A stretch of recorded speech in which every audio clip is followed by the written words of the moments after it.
ফিরে এলাম বিরতির পর। দীঘায় জগন্নাথ মন্দিরের উদ্বোধনের সময় থেকে দিলীপ ঘোষের দল বদল নিয়ে নানা জল্পনা শুরু হয়েছিল। তবে জল্পনার অবসান ঘটালেন দিলীপ নিজেই, জানিয়ে দিলেন দল বদল করছেন না দিলীপ। দল বদল করছেন না। দিল্লিতে দাঁড়িয়ে যাবতীয় জল্পনার ইতি টানলেন বঙ্গ বিজেপির প্রাক্তন সভাপতি দিলীপ ঘোষ। বুধবার শিবপ্রকাশের সঙ্গে সাক্ষাতের পর দিলীপ বলে দিলেন, যে পার্টি দাঁড় করিয়েছে সে কেন দল ছাড়বে। তবে একই সঙ্গে মুখ্যমন্ত্রী মমতা বন্দ্যোপাধ্যায়ের প্রশংসাও শোনা গেল দিলীপের মুখে। বলে গেলেন, মুখ্যমন্ত্রীর বিরুদ্ধে অন্তত দুর্নীতির কোনো অভিযোগ নেই। দিলীপ ঘোষ যে অভিমানী সেটা বোধহয় আর আলাদা করে বলার দরকার পড়ে না। বেশ কিছুদিন দলের কর্মসূচিতে দেখা যায় না তাকে। দলের কোনো বড় নেতা এলে ডাকও পেতেন না, সাংগঠনিক বৈঠকে ডাকা হতো না, এমনকি কোথাও গেলে স্থানীয় কর্মীদের সহযোগিতাও পেতেন না। এর মধ্যে তার দল বদলের জল্পনাও শোনা গিয়েছে। দীঘার জগন্নাথ মন্দিরে গিয়েছেন, মুখ্যমন্ত্রীর প্রশংসা করেছেন, 21-এর মঞ্চে থাকবেন না জোর গলায় বলেননি। সেই দিলীপ ঘোষ যেন আচমকায় বদলে গেলেন। দিল্লিতে তলব পেয়ে হাবে ভাবে আমূল বদল। বুঝিয়ে দিলেন, দল বদলের প্রশ্ন আর নেই, সকলের সঙ্গে মিলেমিশে কাজ করতে চাইছেন।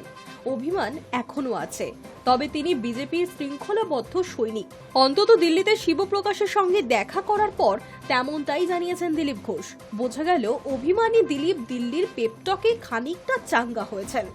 তিনি বলছেন, আগে থেকে অনেক কিছু ঘটেছে। পার্টির মিটিংয়ে আমার চেয়ার দেওয়া হতো না, আমি তো কাজ করেছি, দল ছেড়ে তো যাইনি। একজন দুজন আমায় দল ছাড়া করতে চেয়েছিল, তারা চেষ্টা করেছিল, যে পার্টি দাঁড় করিয়েছে সে কেন দল ছাড়বে। কারা দল থেকে তাড়ানোর চেষ্টা করেছিল সেই প্রশ্ন এড়িয়ে গিয়েছেন বঙ্গ বিজেপির প্রাক্তন সভাপতি।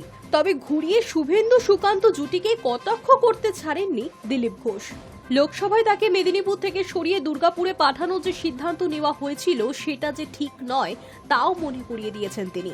কিছুদিন আগেই মুখ্যমন্ত্রীর প্রশংসা শোনা গিয়েছিল তার মুখে, তাতে তৃণমূলের যোগের জল্পনাও তৈরি হয়েছিল। সেই প্রসঙ্গে দিলীপ ঘোষের বক্তব্য, সবার প্রশংসা করি, কারোর বিরুদ্ধে বিনা কারণে কিছু বলতে দেখেছেন কিছু? প্রশংসা করব না কেন? প্রশংসা এই কারণে করেছি যে যারা তাকে নিয়ে এত বড় বড় কথা বলছে তাদের নামে কেস আছে। যাকে নিয়ে এত চর্চা তার নামে কেস নেই কেন? আর যার নামে কেস নেই, চোর ডাকাত বলে কেউ প্রমাণ করেনি, তার সঙ্গে যদি বসি আমি খারাপ হয়ে গেলাম?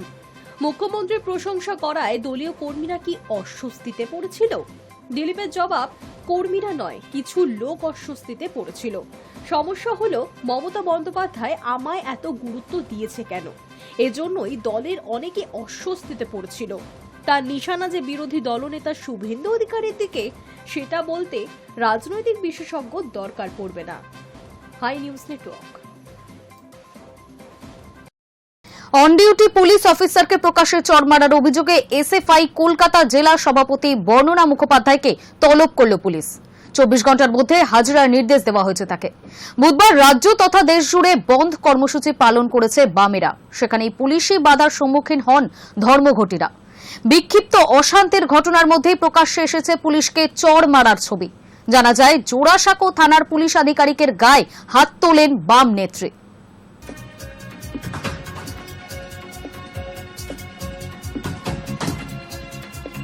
বেসরকারি নার্সিংহোমে তাণ্ডব চালানোর অভিযোগ, তৃতীয়বার নোটিশ পাঠিয়ে তলব করা হলো বিজেপি নেতা কৌস্তব বাগচিকে। বেসরকারি নার্সিংহোমে তাণ্ডব চালানোর অভিযোগে তৃতীয়বার নোটিশ পাঠিয়ে তলব করা হলো বিজেপি নেতা কৌস্তব বাগচিকে। বুধবার বিজেপি নেতাকে দেওয়া নোটিশে আগামী শনিবার সকাল 11টায় মোহনপুর থানায় হাজিরা দিতে বলা হয়েছে। আর এই নিয়ে কৌস্তব বাগচি জানিয়েছেন, মোহনপুর থানা আমার বিরুদ্ধে যে মিথ্যা মামলা করেছিল তার প্রেক্ষিতেই গত সোমবার ব্যারাকপুর আদালতে আত্মসমর্পণ করে জামিন পাই। বিষয়টি আমি মোহনপুর থানার ভারপ্রাপ্ত আধিকারিক এবং তদন্তকারী অফিসারকে জানিয়েছিলাম। তারপরও আমার কাছে নোটিশ এসেছে, আর এতেই বোঝা যায় রাজ্য পুলিশ কতটা প্রতিহিংসা পরায়ণ। যদিও পুলিশ সূত্রে জানা গিয়েছে, তদন্তে সহযোগিতা করা, তলব করলে থানায় হাজির হওয়া, এই শর্ত সাপেক্ষেই আদালত কৌস্তবকে জামিন দিয়েছে। তাই তদন্তের স্বার্থেই তাকে তলব করা হয়েছে। প্রসঙ্গত, গত 1 জুলাই ব্যারাকপুরের ওয়ারলেস মোড় সংলগ্ন বেসরকারি হাসপাতালে রোগী মৃত্যুর ঘটনায় বিজেপি নেতা কৌস্তব বাগচির বিরুদ্ধে আঙুল উঁচিয়ে চিকিৎসকদের হুমকি, শাসানোর অভিযোগ ওঠে। ঘটনার ভিডিও সোশ্যাল মিডিয়ায় ছড়িয়ে পড়ে। তার ফলে ব্যাপক চাঞ্চল্য ছড়ায়। বেসরকারি হাসপাতালে শুধু বিজেপি নেতা নন, আরও অনেকেই উত্তেজনা ছড়িয়েছিল বলে অভিযোগ। তদন্তে নেমে কৌস্তব সহ আরও একজনকে চিহ্নিত করা হয় বলেই খবর। Hi News Network. ফের মেট্রো বিভ্রাট। বৃহস্পতিবার সকালে নোয়াপাড়া কারশেডে বিদ্যুতের সমস্যার জেরে স্টেশনে মেট্রো আসতে দেরি করে, যার জেরে ব্যাপক ভিড় জমে স্টেশনে। অফিস টাইমে ভোগান্তির শিকার হতে হয় মানুষজনকে।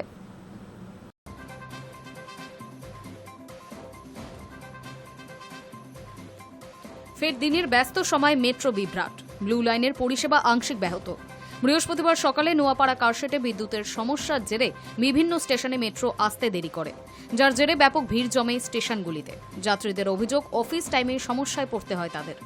মেট্রো সূত্রের খবর, এদিন সকাল 8টা নাগাদ নোয়াপাড়া কারশেডে থার্ড লাইনে সমস্যা দেখা যায়। ফলে কারশেড থেকে মেট্রো রেকগুলিকে লাইনে আনতে সমস্যা হচ্ছিল। ফলে দক্ষিণেশ্বর থেকে দমদম পর্যন্ত পরিষেবায় সমস্যা হয়। মেট্রো কর্তৃপক্ষের দাবি, দুটি নির্ধারিত সময়ের মেট্রোর মধ্যে একটি দমদম থেকে দক্ষিণেশ্বর পর্যন্ত যাচ্ছিল, কিন্তু এর প্রভাবে পড়ে প্রায় সব স্টেশনই।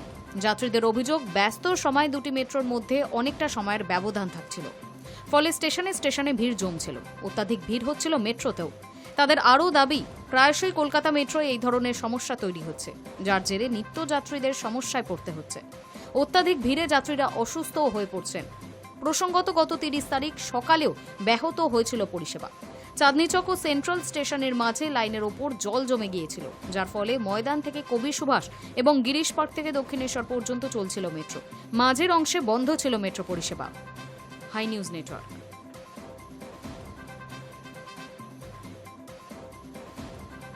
সবকিছু ঠিক থাকলে চলতি বছরের শেষেই বিহারে বিধানসভা নির্বাচন, আর তার আগেই ভোটার তালিকা সংশোধনের কাজ শুরু করেছে নির্বাচন কমিশন। কিন্তু সেই তালিকাকেই ঘিরে উঠেছে বিস্তর প্রশ্ন। এবার নির্বাচন কমিশনের গাফিলতির বিরুদ্ধে সরব হল তৃণমূল কংগ্রেস। দলের পক্ষ থেকে একটি ফেসবুক পোস্টে দাবি করা হয়েছে, বিহারের মাধেপুরা জেলায় এক মহিলার ভোটার আইডি কার্ডে তার নিজের ছবির পরিবর্তে ছাপা হয়েছে মুখ্যমন্ত্রী নীতিশ কুমারের ছবি। তৃণমূলের দাবি, এই ঘটনা শুধু চাঞ্চল্যকর নয়, বরং ভোটার তালিকা তৈরির কাজ নিয়ে কমিশনের দায়িত্ব জ্ঞানহীনতার পরিচয় পাওয়া যাচ্ছে।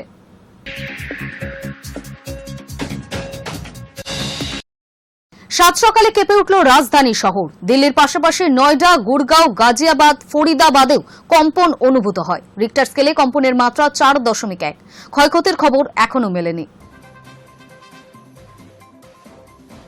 বৃহস্পতিবার সকাল 9:04 নাগাদ জোরালো ভূমিকম্পে কেঁপে ওঠে দিল্লি এবং তার পার্শ্ববর্তী অঞ্চল। জাতীয় ভূমিকম্পন পরিমাপ কেন্দ্রে বা ন্যাশনাল সেন্টার ফর সিসমোলজির তথ্য অনুযায়ী এই ভূমিকম্পের কেন্দ্রস্থল ছিল হরিয়ানার ঝাজ্জর জেলার মাটি থেকে মাত্র 10 কিলোমিটার গভীরে। রিক্টার স্কেলে কম্পনের মাত্রা 4.1। দিল্লির পাশাপাশি কম্পন অনুভূত হয়েছে নয়ডা, গুড়গাঁও, গাজিয়াবাদ এবং ফরিদাবাদেও। তবে এখনো পর্যন্ত কোনো ক্ষয়ক্ষতির খবর মেলেনি। কম্পন অনুভূত হয়েছে হরিয়ানার সোনিপত, রোহতক এবং হিসারেও। ভূমিকম্প অনুভূত হওয়ার কিছুক্ষণের মধ্যেই বিষয়টি নিয়ে সমাজ মাধ্যমে পোস্ট করতে দেখা যায় বহু মানুষকে। আতঙ্কে বাড়ির বাইরে বেরিয়ে আসেন বাসিন্দারা। দিল্লি এবং গুড়গাঁওয়ে প্রচুর অফিস রয়েছে। ভূমিকম্পের সময় সেই অফিসগুলির কম্পিউটার কাঁপতে শুরু করেছিল বলেই জানা গিয়েছে। প্রসঙ্গত, গত ফেব্রুয়ারি মাসেও ভূমিকম্পের কবলে পড়েছিল দিল্লি। সেই সময় তীব্রতা ছিল 4। তখনও কোনো ক্ষয়ক্ষতি হয়নি। ভূবিজ্ঞানীদের মতে, ভৌগোলিক অবস্থানের কারণে দিল্লিতে ভূমিকম্প অস্বাভাবিক নয়। Hi News network.